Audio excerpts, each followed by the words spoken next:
Ever feel like you're just drowning in data, trying to figure out what really counts? We get it. So think of this as your shortcut. Today, we're diving deep into the latest employee engagement benchmarks. This is for Q2 2025. That's right.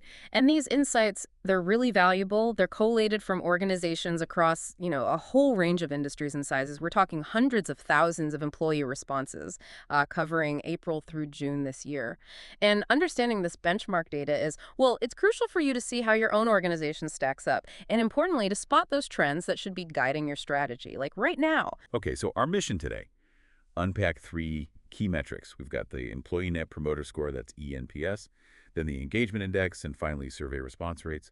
And why should you care? Well, because these link directly to, the core of your business, things like retaining talent, performance, the actual culture you're building.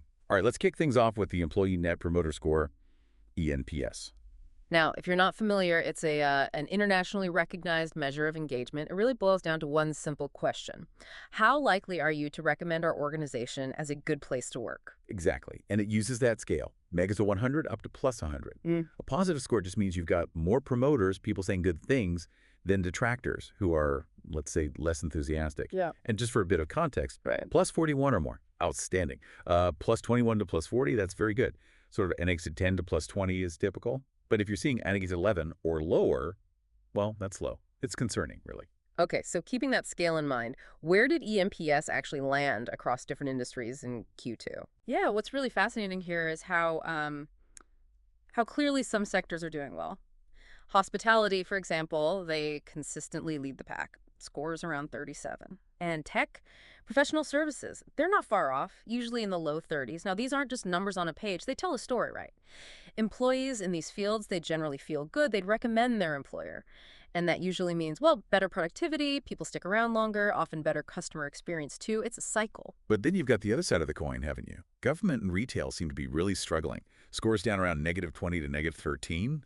What's the kind of unspoken story behind numbers that low? Well, yeah, scores like that are a definite red flag. It's telling you a big chunk of your workforce might not just be disengaged. They could be actively looking to leave, or at the very least, they're not really committed, not going that extra mile. It's more than just a bad mood. It points to higher turnover risk, lower morale. It's like this quiet problem simmering. But on a brighter note, sectors like entertainment and recreation, manufacturing, they are showing some good improvement, climbing from single digits into the teens, even 20s this quarter. So that's positive. Okay, so if you're in one of those industries that's struggling, you've got a low eNPS, what's one simple but effective thing you can actually do? It really boils down to this. Making employees feel genuinely heard. It's, not just about asking for feedback. That's the easy part. The real impact comes when you consistently act on it. And then this is crucial. Show people how their input led to actual changes.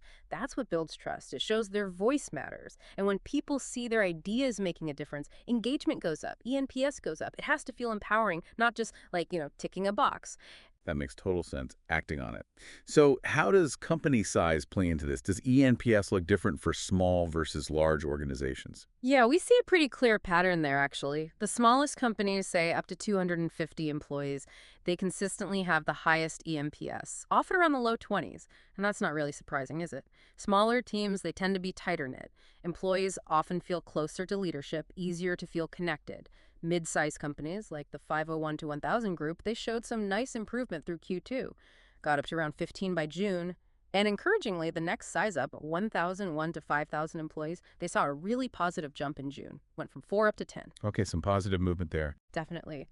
But if we look at the very biggest companies, the 5,001 plus group, we actually saw a slight dip. They went from 16 back in January down to 11 by June.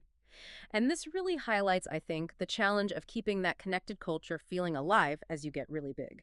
Transparency becomes absolutely key, whatever your size. Keeping people in the loop about goals, changes, even the challenges that builds trust, builds connection. Especially in those larger places, finding ways to communicate openly, consistently, that can really boost eNPS, makes people feel part of it all. That's a really powerful point about scaling connection, not just processes. Right. Okay, let's pivot. Let's talk about the engagement index now. So when we talk about Hive's engagement index, what does that actually mean? What's it measuring? Right. So it's built on three core questions. They measure three distinct feelings: pride, advocacy, and loyalty. Think of it like this. Pride is, do I feel good about working here? Advocacy is, would I genuinely tell my friends to join? and loyalty. That's about, do I intend to stick around long term? Each one's on a 0-10 scale, and a score of 7 or more is seen as positive. And the overall picture for Q2 2025, how did the index look? So the overall engagement index landed at 7.2. Now, a 0.3-point jump from Q1 might not sound huge, but in engagement data, that's significant. It represents real, meaningful progress across hundreds of thousands of people. It suggests companies are actually making headway in how people feel day to day. Maybe those initiatives from Q1 are starting to pay off. That is impressive. And when we break it down, Bride is still strong, right? 7.6, holding steady. That's great. And advocacy also high at 7.4. Yeah. That seems like a good sign for the employer brand, people willing to speak up positively. Absolutely. Those are strong indicators. But Yeah. here's the bit that often gets overlooked: loyalty. While people might feel proud and they might advocate, the loyalty score is lagging behind at 6.5. That suggests quite a few people might be, keeping their options open, maybe already looking. And this isn't just about the cost of hiring someone new, it's that quiet drain. Losing knowledge, straining the teams left behind, disrupting continuity. It's kind of a hidden issue bubbling under those otherwise strong pride and advocacy scores. That's such a crucial point about loyalty. And while it's a broad challenge, it plays out so differently across industries, doesn't it? This is where it gets really interesting, I think, looking at the sector differences. Oh, absolutely. Tech is still leading the charge. They climbed from 7.9 up to 8.0 in June. They're the only sector hitting that 8.0 mark, often linked to flexibility, career paths, good internal comms. Professional services were very steady too, 7.7, 7.8 across the quarter. Shows consistent effort. And housing associations, also strong, 7.6, little bump to 7.7. That often comes down to clear purpose, strong leadership, feeling connected to the mission. And we saw some really positive moves elsewhere, too, this quarter. Health, for instance. That deserves a huge mention. A massive jump from 6.5 in January to a stable 7.5 right across Q2. I mean, that's a huge leap in such a high-pressure field. Right. What's the story there, do you think? Yeah, it's a genuine win for the health sector. That surge probably reflects real, sustained efforts to support well-being, which is so critical when it's linked to patient care, right? It suggests support systems, maybe mental health initiatives, recognition. They're starting to genuinely land. Shows that even in really demanding jobs, strategic support can make a big difference to how people feel. But on the flip side, some sectors are still, well, really struggling. Government was flat at 6.4 for most of the quarter, just a tiny lift to 6.6 in June. And retail didn't budge. Stuck at 6.4 the whole time. It feels like they're facing some deeper issues, doesn't it? Yeah, those persistently low scores point to systemic challenges, things like maybe less flexibility, maybe high turnover is just the norm, resources stretched thin, makes it tough to build engagement. So for those sectors finding it tough, what's the key advice? It really comes back to visibility and action. Employees need to see how their feedback actually shapes things, not just give it into a void. Leaders have got to be constantly closing that loop. Showing feedback isn't just collected, it's used. That builds trust, it boosts advocacy, helps stabilize things even when times are tough. It's about showing their voice matters, not just saying it does. Great point. Show, don't tell. Okay, so what about company size again? How does the engagement index vary there? Well, in Q2, smaller organizations up to 500 employees, they're still leading, held strong at 7.4 in April, May. Smallest group dipped slightly to 7.3 in June. Great. That consistency suggests, smaller businesses have that built-in advantage, closer teams, more direct communication. And the larger companies, Yeah. they catching up? Mid-sized ones are definitely making progress. The 501 to 1,000 group held a steady 7.3, and the 1,001 to 5,000 group, they caught up, hitting 7.3 by June after being at 7.1. So that's good news. Efforts seem to be working, but the really big players, 5,001 plus employees, still the toughest challenge. Their scores just hovered between 6.7 and 6.8. Very little movement. It points to, inconsistent experiences. What works in one part of the business might be missing elsewhere. And if we link this back, it's clear, isn't it? Engagement drives performance. Higher scores usually mean better retention, stronger cultures, more productive teams. For those big organizations, there's huge potential, but scaling that great experience consistently, it takes real focus. Like you said before, maybe as you grow, don't just scale systems, scale your listening. Make it fundamental.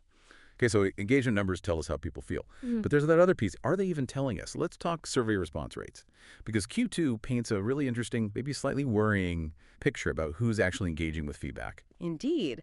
And what's fascinating here is entertainment is way out front. An incredible 81% response rate. That screams high trust, open feedback culture. Probably leaders acting fast on what they hear. And creative and media, housing associations, retail, they're all above 70%. Again, suggests people feel heard, which fuels motivation, gives leaders a really clear picture. But then the contrast is so stark. Health at just 10%, hospitality at 35%. They're really struggling to get people involved. In these high-pressure sectors, if teams aren't giving feedback, what's the real risk for leaders? Well, it's like flying blind, isn't it? A low rate doesn't always mean deep disengagement. Sometimes people are just overwhelmed, or maybe they don't see the point yet. But for sectors like health, hospitality, where time's precious, burnout's high, getting that feedback is vital. The risk is leaders miss crucial signals. They can't spot problems, address issues before they blow up. To boost rates, you've got to build that psychological safety. Remind people surveys are confidential. Then, crucially, show how past feedback led to change. Close that loop fast. When people feel safe, heard, see action, rates go up, better decisions follow. Makes perfect sense. Yeah. Safety, action, speed. Okay, what about response rates by company size? Does Oh, that follow the engagement trend? pretty much, yes. Smaller and mid-size are leading again. The 251 500 employee group had the highest rate, 55%, followed by 501,000 at 51%, and the smallest 0 to 50 at 49%. And it's likely because employees feel, closer to leadership, more connected to outcomes. Their feedback feels like it has more impact. But then for larger organizations, we see that dip again. Both the 1,001, 5,000, and the 5,001 plus groups were down at 45%. What are the usual reasons for that drop-off as companies get bigger? Yeah, it's often a mix of things. Survey fatigue is a big one, feeling constantly asked but not seeing results. Apathy can creep in if messages get lost, or if people feel too far removed from the decision makers. Like, does my opinion even matter here? And connecting this back, low rates in big companies mean weaker signals, less representative feedback. That's a performance risk. Leaders get an incomplete picture of their culture. To fix it, make feedback feel really relevant, show it's acted on, personalize things, and critically, empower local managers to own engagement in their teams. Build that trust at the micro level. Okay, so we've covered a lot there. eNPS, the engagement index, survey response rates for Q2 2025. Yeah. Each one gives us a different angle, but they're all deeply connected, aren't they? Insights into how employees are really feeling. Understanding these benchmarks, it's not just about data. It's a powerful tool for you to gauge your own organization's health, spot potential issues, and plan strategically for a better workplace culture. Exactly. And just briefly, our people science team did some extra digging into the free text comments, the most popular topics, things like enhancing the employee experience and what makes a great day at work. And the themes coming through loud and clear were communication, leadership, workload, growth opportunities, purpose, well-being, recognition. These aren't just abstract ideas. This is what employees are telling us they care most about, where they want to see focus. So listening to all this, what really stands out to you from these Q2 benchmarks? How might these findings relate to your own world, your own organization? And maybe what's one small step you could take right now to explore employee engagement a bit further?